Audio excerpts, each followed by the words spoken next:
नमस्कार विद्यार्थी मित्रांनो, आपण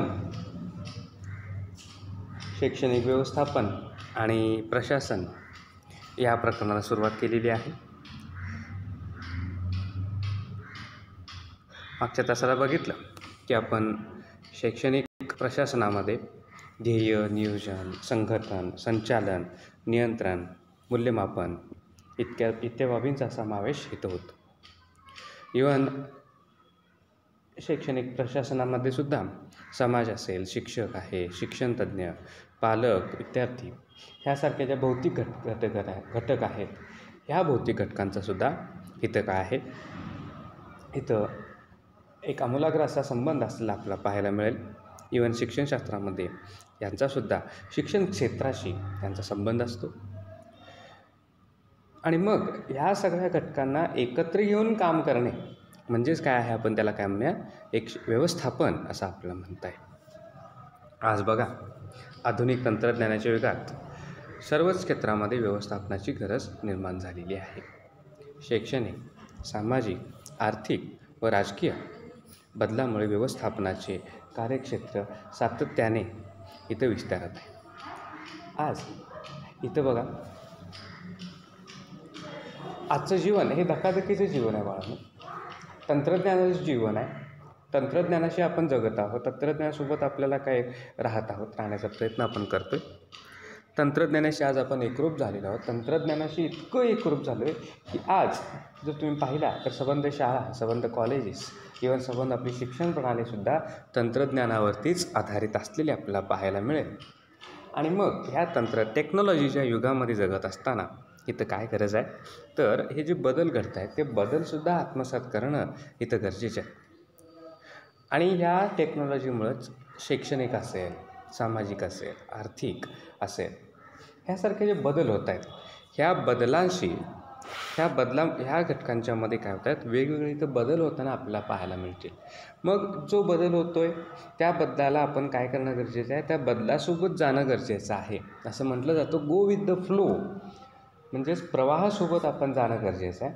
प्रवाहाच्या उलट जर आपण पोहायला लागलो, प्रवाहाच्या उलट जर आपण जायला लागलो तर आपण काय करू, आपल्याला तिथं टिकाव लागू शकत नाही.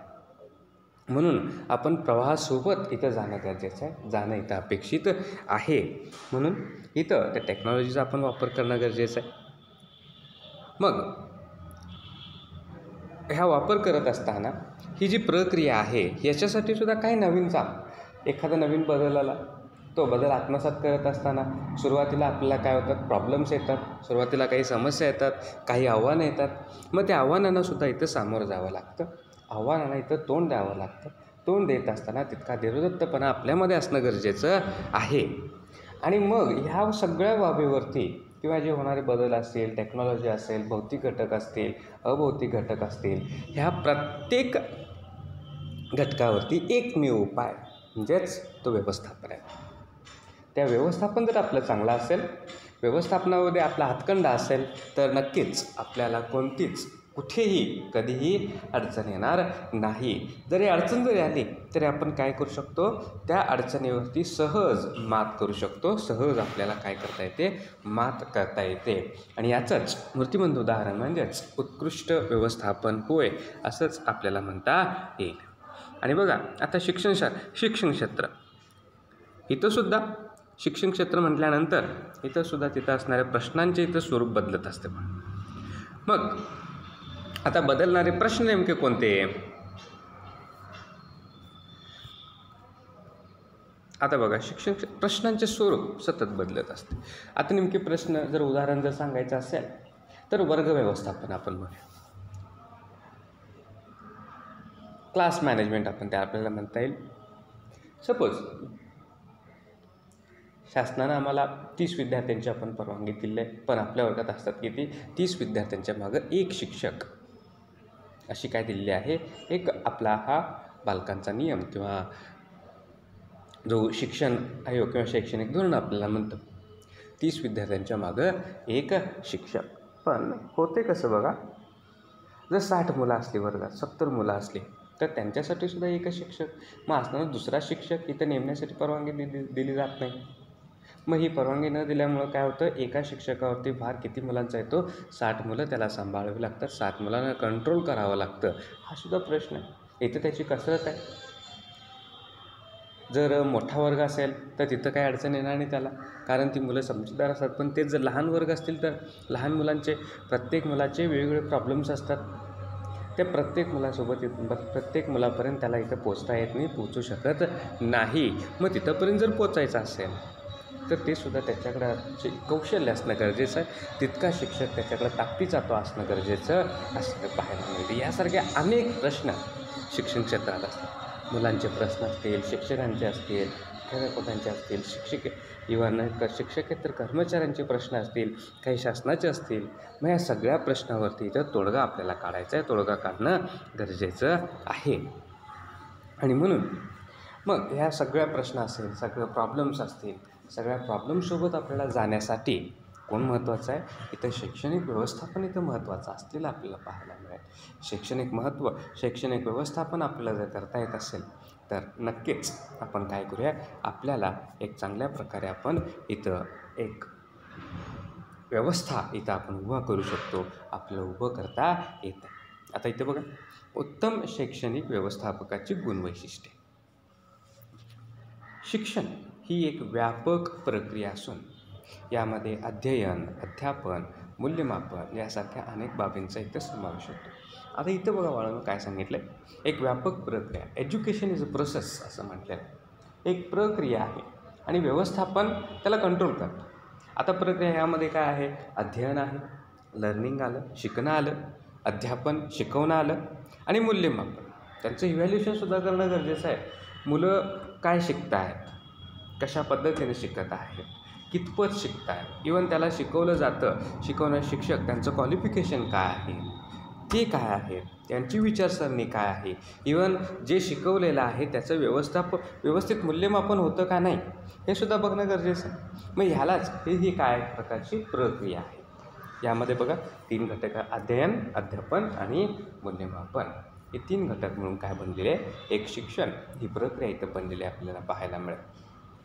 मग आता एक प्रक्रिया म्हटल्यानंतर आपण काय म्हणूया की ते एक ध्येय असतं.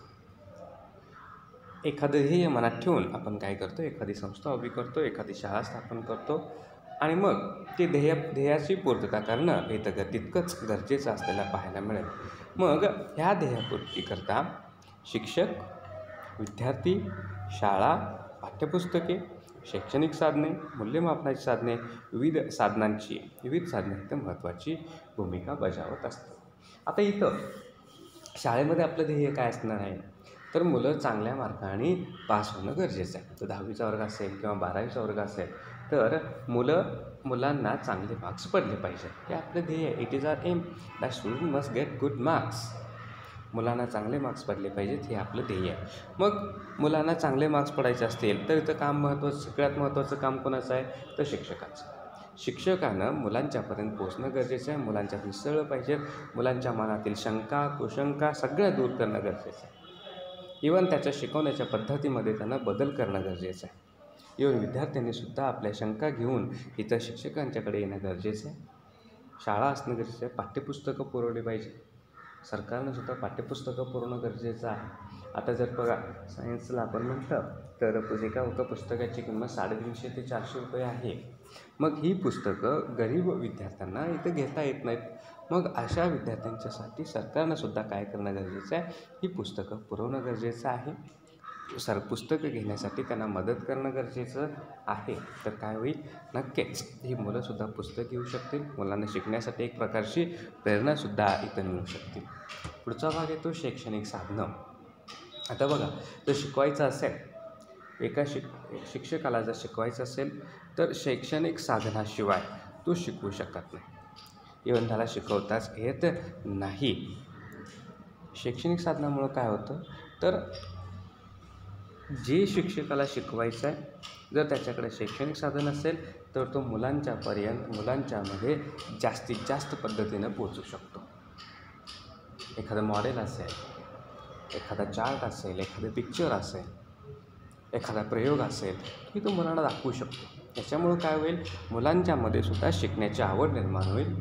मुलंसुद्धा शिकण्यासाठी प्रेरित होतील आणि मुलं लक्ष देऊन ऐकतील. यासाठी शिक्षकांना काय करणं गरजेचं आहे, शैक्षणिक साधनांचा वापर करणं अतिशय महत्त्वाचं आहे. त्यानंतर मूल्यमापनाची साधनं. तर मूल्यमापनाची साधनं यामध्ये परीक्षा असेल, तोंडी परीक्षा असेल, लेखी परीक्षा असेल, इवन एखादी ऑनलाईन टेस्ट असेल, ह्या सगळ्या बाबींचा इथं विचार करणं गरजेचं आहे. विचार करून इथं आपण काय आहे, इथं ह्या महत्त्वाची भूमिका इथं नक्कीच इथं बजावत असलेली तुम्हाला पाहायला मिळते. तर बाळांनो, आज इथं आपण थांबूया. उद्याच्या तासाला पुन्हा एकदा आपण काय करूया, उत्तम शैक्षणिक व्यवस्थापकाची गुण वैशिष्ट्ये याच्याविषयी अभ्यासू. ठीक आहे, आज आपण इथं थांबतो. थँक्यू.